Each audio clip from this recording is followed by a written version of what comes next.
स्वतःवर एवढा विश्वास पाहिजे की समोरच्याने तुम्हाला किती पण दुःख दिलं आणि किती पण त्रास दिला ना तरी तुम्हाला त्याच्याबरोबर लढता आलं पाहिजे, सामना करता आला पाहिजे. कारण हे जग असं आहे ना, जे तुम्हाला जगूही देत नाही आणि जे तुम्हाला हसूही देत नाही. प्रत्येकाची भावना वेगवेगळी असते, प्रत्येकाचं मन वेगवेगळं असतं. प्रत्येकाला जगायचा अधिकार आहे, पण इथं ना फक्त मुलींचा अधिकार घेतला जातो आणि मुलांना अधिकार दिला जातो. लाईफ ना खूप मोठी म्हणजे खूप छोटी पण आहे आणि मोठी पण आहे. ह्याच्यामध्ये ना कसं जगायचं आणि कसं राहायचं हे आपल्यावर डिपेंड करतं. कारण लोक ना आपल्याला फक्त त्या दृष्टिकोनातून बघतात, ज्या दृष्टिकोनातून ते त्यांच्या फॅमिलीला बघतात. आपण ना काय भोगलेलं असतं, काय सहन केलेलं असतं हे त्यांना माहीत नसतं. आपल्या फक्त कॅरेक्टरवर त्यांनी म्हणजे त्यांना डाग लावायचा असतो. पण हे तुमच्यावर डिपेंड आहे, त्यांच्यावर लक्ष द्यायचं का त्यांना दुर्लक्ष करायचं.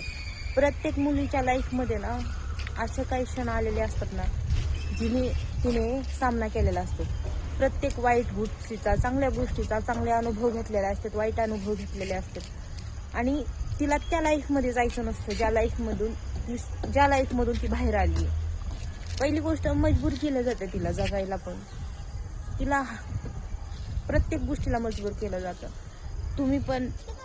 तुम्हाला पण थोडंसं देवाने दिलंय, म्हणजे मन दिलंय, सगळं भावना दिल्यात, मग तुम्ही तिचा विचार का नाही करत.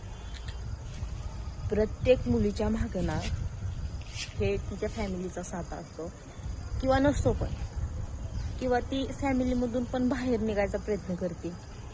खुश असते, सुखी असते, नसते, हे प्रत्येक मुलीच्या लाईफमध्ये असतं बरं का. पण तरी पण ती हारत नाही, तरी पण ती सामना करते, प्रत्येक गोष्टीचा सामना करते. कारण तिला ना त्याच्याशिवाय तिच्यापाशी पर्यायच नसतो ना.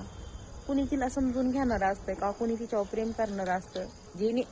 तिने ज्याच्यावर प्रेम केलं असतं ती व्यक्ती सध्या तिची होऊ शकत नाही. म्हटलं काय प्रेमाची फायदा काय असल्या प्रेमाला करायचं, की तिने असं आयुष्य बघितलेलं असतं की त्याच्यामध्ये तिने त्या माणसाला एवढे महत्त्व दिलेलं असतं, ज्या माणसाने तिच्याबरोबर सगळ्यात वाईट केलं. म्हणजे सगळ्यात ज्या माणसाने तिच्यावर प्रेम नाही केलं, ज्या माणसाने तिला सांभाळून नाही घेतलं, ज्या माणसाने तिचा सपोर्टच नाही केला, ज्या माणसाने तिचा साथच दिला नाही, तर त्या माणसासाठी रडून काय उपयोग आहे.